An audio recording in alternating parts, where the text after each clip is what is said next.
Let's talk about money. Specifically, the money you are likely leaving on the table right now. Here is a hard truth. Most people accept the first salary number thrown at them.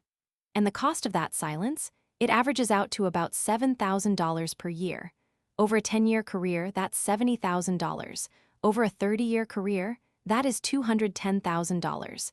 That isn't just a number on a paycheck. That is a down payment on a house. That is early retirement. That is financial freedom. And it vanishes because we're afraid to ask. And you're watching Fiscal Beacon, the channel where we cut through the hype and give you clear, actionable steps to build wealth. Today, we are going to change that. We are going to learn how to negotiate a higher salary. Not with aggression, not with begging, but with strategy, data, and 3 specific scripts that you can use immediately. Before we get to the scripts, we need to talk about preparation. You cannot negotiate if you don't know your value. Many people walk into these conversations thinking their value is subjective. Is it? No, your value is market-based. Step 1, research. Go to sites like Glassdoor, Payscale, or LinkedIn Salary. Look up your job title, your location, and your years of experience. Let's say you are a project manager in Chicago with 5 years of experience. You might find that the market rate is between $85,000 and $95,000. Step 2, define your number. Don't just pick the middle, pick your target. If the range is $85K to $95K and you are highly skilled, your target might be $98K. This is your anchor. You need to know this number before you walk into the room or hop on the call. If you go in without a number, you are letting them decide your worth. And they will decide it based on their budget, not your value. Now let's get into the scripts. These are designed to be professional, firm, and collaborative. We want to solve a problem, not create one. Scenario 1, you have a job offer. This is the most common time people freeze.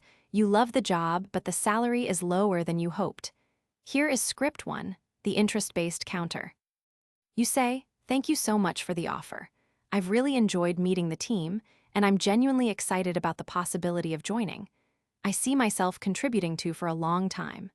However, the salary of $75,000 is a bit below the market rate for this role and my experience level. Based on my research, I was expecting a range closer to $85,000 to $90,000. Is there any flexibility in the budget to get us to that number?" Let's break this down. Notice what you didn't do? You didn't say, "I need more money because my rent went up." You didn't say, "My friend makes more." You anchored to the market and your experience. You expressed enthusiasm first. This is crucial. You are saying, "I want this job, but the price is wrong." That is a solvable problem. If they say yes, great. If they say no, we move to our next strategy. Scenario 2, they come back with a counteroffer, but it's still not enough.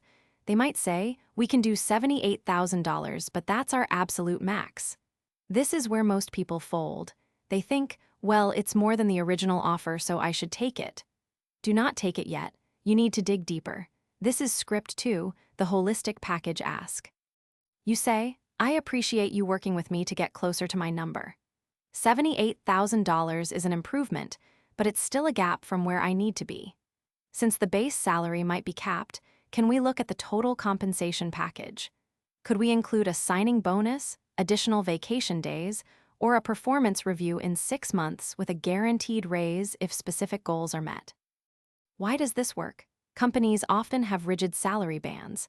They literally cannot pay you $90K, but they might have a discretionary budget for signing bonuses or extra PTO. By asking for non-salary perks, you show flexibility while still increasing the total value of the offer. If they agree to a review in 6 months, that is a contract. Get it in writing. So, if I hit these 3 metrics, my base pay will adjust to $85,000 in 6 months. Yes, write that down. Now let's talk about the most powerful tool in your negotiation arsenal. It's not a word, it's silence. After you state your number, or after they give you a counteroffer, stop talking. Just stop. I know this is uncomfortable. Your brain is screaming at you to fill the silence. You want to say, "But I'm flexible," or "I just want to make sure we're on the same page." Don't. The person who speaks first after the number is stated usually loses leverage. When you say, "I'm looking for $90,000," and then you wait, the other person has to process that.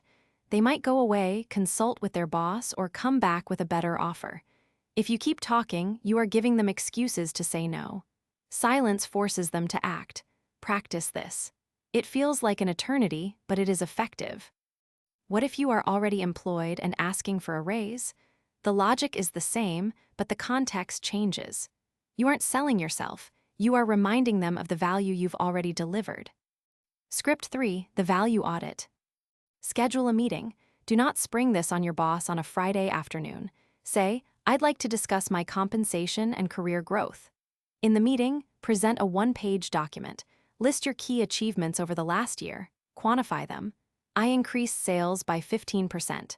I reduced server downtime by 20%. I trained 3 new hires who are now fully independent. Then say, based on these contributions and my current market value, I'd like to discuss adjusting my salary to $95,000. I believe this reflects the impact I've had on the team and the value I plan to continue delivering. Again, be prepared for pushback. If they say, the budget is tight, ask, what specific goals would I need to hit to reach that number in the next quarter? Turn it into a roadmap. This shows you are solution-oriented, not just demanding. A quick note on mindset. Negotiation is not a confrontation. It is a business discussion. You are not being difficult, you are being professional. Companies expect negotiation. In fact, if you don't negotiate, some hiring managers might wonder if you undervalue yourself or lack confidence. However, remember that this is a relationship. Always be polite. Always be grateful. You can be firm and kind at the same time. I'm excited to join the team, and I want to make sure the compensation is fair so I can focus entirely on doing great work. If you are nervous, practice these scripts out loud. Record yourself. Listen to the tone. Does it sound confident? Does it sound collaborative? Adjust until it feels natural. You are not acting, you are preparing. Let's recap. First, know your number through research. Second, express enthusiasm before stating your counter. Third, use silence as a tool. Fourth, if the base salary is fixed, look at the whole package. And fifth, always get agreements in writing. These steps can add tens of thousands of dollars to your career earnings. That is compound interest in action. Every dollar you negotiate now is a dollar that can be invested for the rest of your life. That $7,000 you save in year 1, invested at 7% for 30 years, it becomes over $50,000. Negotiating isn't just about today's paycheck, it's about building your future wealth. I want to remind you that while these scripts are powerful, every situation is unique. If you are in a highly regulated industry or dealing with complex union contracts, the rules might differ. Always consider consulting a financial advisor or an HR professional for your specific situation. This content is for educational purposes only. If you found this video helpful, please hit that like button. It helps the algorithm show this to other people who might be leaving money on the table. And if you haven't already, subscribe to Fiscal Beacon. Next week, we're talking about the latte factor, myth, and why small daily expenses don't matter nearly as much as you think. We'll dive into how to actually move the needle on your net worth. Click the card on the screen to watch that video next. Until then, keep building your beacon. I'll see you in